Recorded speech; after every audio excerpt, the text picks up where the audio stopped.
de Hortan está a autopromover-se a mais 2 estrelas. Há, de facto, esta necessidade, a olhar para o contexto social, político da Guiné-Bissau e também, não só ao nível daquele país, na sua relação com outros países, sob várias sanções de organizações ao nível do nosso continente. Há necessidade, na sua visão? Bem, acho que a essência desta autopromoção pode residir no tipo de governo que este atual compagem política na Guiné-Bissau pretende instaurar naquele país. Eventualmente, eles pretendem instaurar uma junta militar. E nas juntas militares, regra geral, comanda quem tem a patente mais alta. E pode ser que até a data dessa autopromoção ele não tivesse a patente mais alta do conjunto das patentes que existem na Guiné-Bissau. Daí ele ter operado esta autopromoção para chegar ao mais alto grau, enfim, do generalato na Guiné-Bissau, né? Pode ser esta uma das razões desta autopromoção. Mas também é bom olhar que a própria Guiné-Bissau tem essa tradição de governos de tendência militar, não é? Consequência dos vários golpes de Estados que vigoraram naquele país desde a independência, não é? Um bocado quase a ofuscar, enfim, o legado de Amílcar Cabral, não é? De Luís Cabral, não é? Que são pessoas que se bateram para que a Guiné-Bissau chegasse à independência. Claro, o malgrado Amílcar Cabral não chegou a ver a concretização da independência, porque foi assassinado meses antes. E esses generais que deram golpe de Estado ao seu irmão é que vão de quando em vez alternando-se ao poder. O próprio antigo presidente Timbalo também vem da área castrense, né? Enfim, há essa tradição dos militares terem o controle da vida militar, da vida política, aliás, da Guiné-Bissau, né? E essa junta militar parece seguir as pegadas do passado.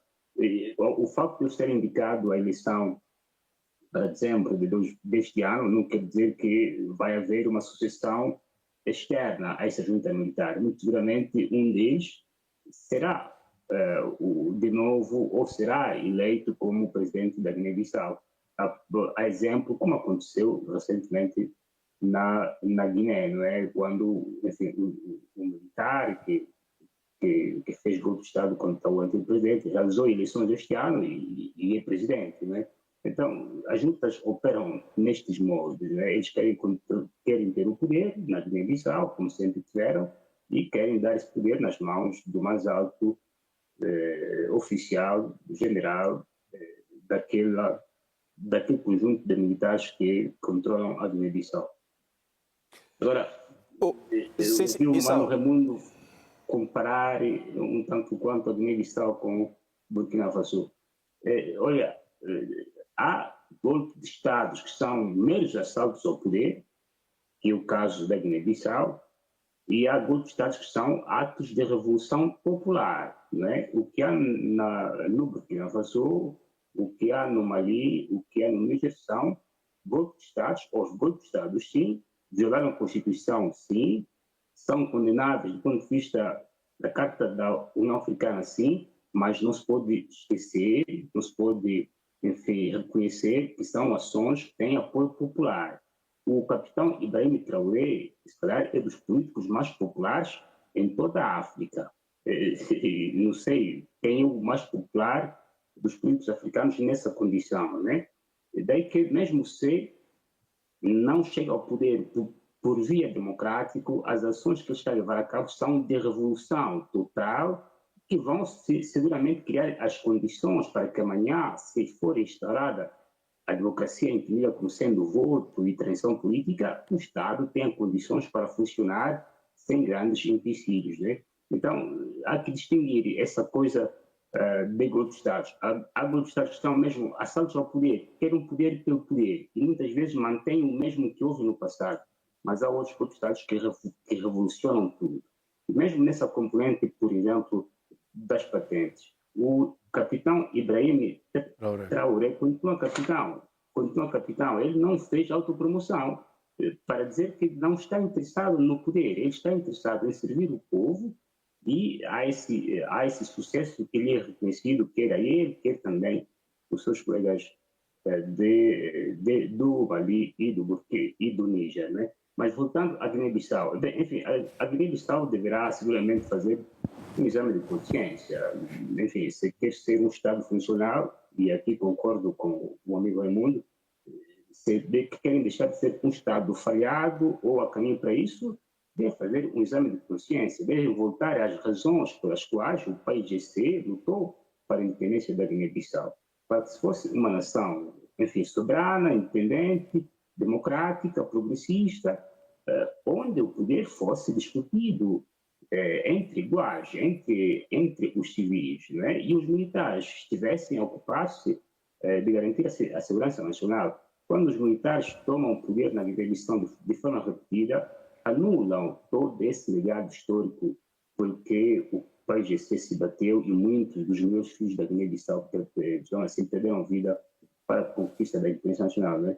Então, há essa necessidade da Guiné-Bissau fazer esse exame de consciência para saber que país quer ser, as razões invocadas para tomar o poder, enfim, são quase que infundadas, né? Porque tomar o poder um dia antes da divulgação dos resultados, porque há o risco de que haja enfim, conflito, guerra político, exato. Não faz sentido algum, né? Porque é normal que nas eleições, pós-eleições, haja essa dialética sobre o êxito dos resultados eleitorais. Isto é assim em toda parte do mundo, né?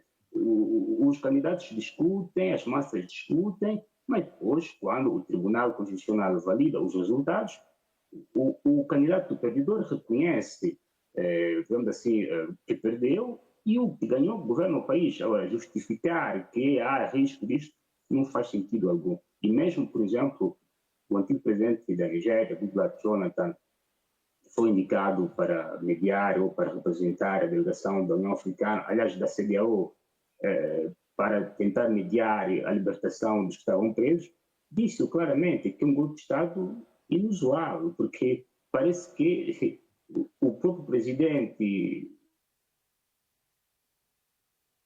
depois é que os militares vêm a dizer sim ao golpe de Estado.